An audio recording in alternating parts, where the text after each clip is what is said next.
Hello and welcome to Biz Daily. I'm Jon Jordan. So the news we're talking about today is Apple TV again. So we talked quite a lot about Apple TV last week, and it seems like that's the news that kind of keeps on giving. So there's lots of excited developers at the moment who have been awarded, or just been told by Apple they've been awarded a game development kit. So effectively an Apple TV and then the software development kit that goes with it and the controller. So they're all getting very excited about the games they're going to put on Apple TV, and of course that in its own turn is kind of creating lots of kind of interesting kind of rumor and counter rumor release. So there's been interesting things today about people saying what controllers you have to support. So there was some people were saying, could you just make a game that just supported a third-party kind of traditional kind of console controller, because we know the Apple TV will support certain types of third-party controller, and people have been reading through the Apple kind of release notes and saying no, you can't.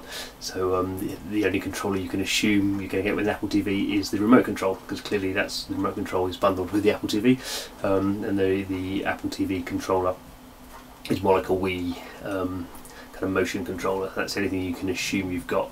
There's some developers have said they think that's really good, because that kind of that's a different kind of control scheme. So it means if you make a game just for Apple TV and just for that kind of controller, that's a kind of a niche, but potentially if they sell a lot of Apple TVs, that's a big niche. So that's kind of an interesting thing, and some people have been complaining about there's a 200 megabyte kind of file size download, and there's various kind of technical odds and ends that people kind of like, developers like arguing about, but certainly in general they're all very excited to be getting, or the ones who are at least getting their hands on development kit.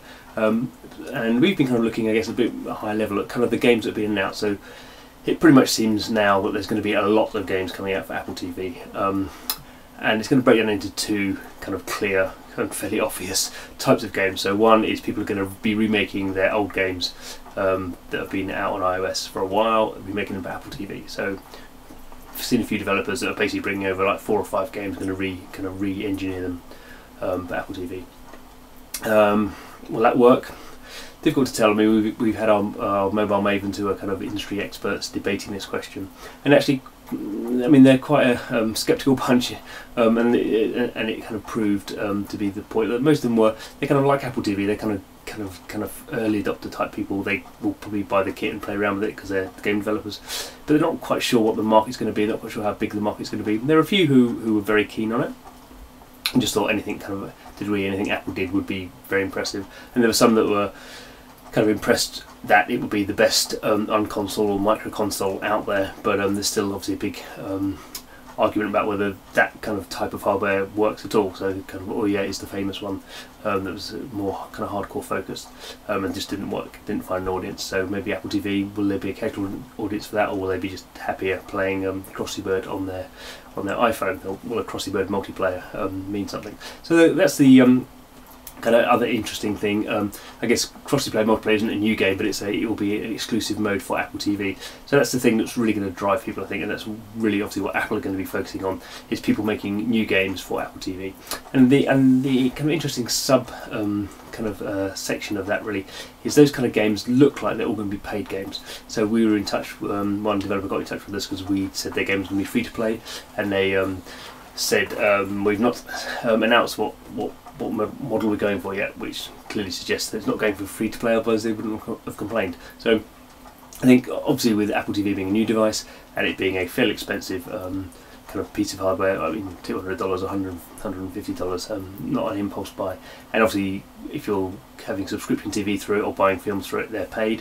So clearly in the opening stages at least, people are going to be hoping for games it's going to be a paid platform, and that's going to kind of create a new kind of new type of ecosystem that smaller developers and people who can't deal with the kind of analytical and operational demands of free-to-play games, they can go back to maybe, you know, kind of how the App Store once was many years ago now, and put some paid games through there, and actually because they're on a TV, maybe charge a bit more for them. So maybe we'll see like $5–10 games going through the Apple TV. Of course, this is all subjecture at the moment, because there's not been any Apple TVs out yet, and Apple haven't announced anything about the App Store, and obviously free-to-play games presumably will be allowed to be made available through Apple TV. But it'd just be interesting, this new opportunity, it kind of suggests that most developers are going to at least try to begin with to have a more paid approach. So that's interesting. I think in general we're seeing lots of kind of moves in the industry to try and deal with free-to-play, which works very well for the superstars and kings of this world, and not very well for most of the other developers. So we're seeing it with Amazon as well in a slightly different approach. And it's all kind of to do with how can we kind of keep the industry growing, how can we keep things exciting while the free-to-play market is kind of saturated and kind of hard to get into. So that's news today. Come back tomorrow, we'll be talking about hopefully something different than Apple TV, but come back and find out. I'll see you then.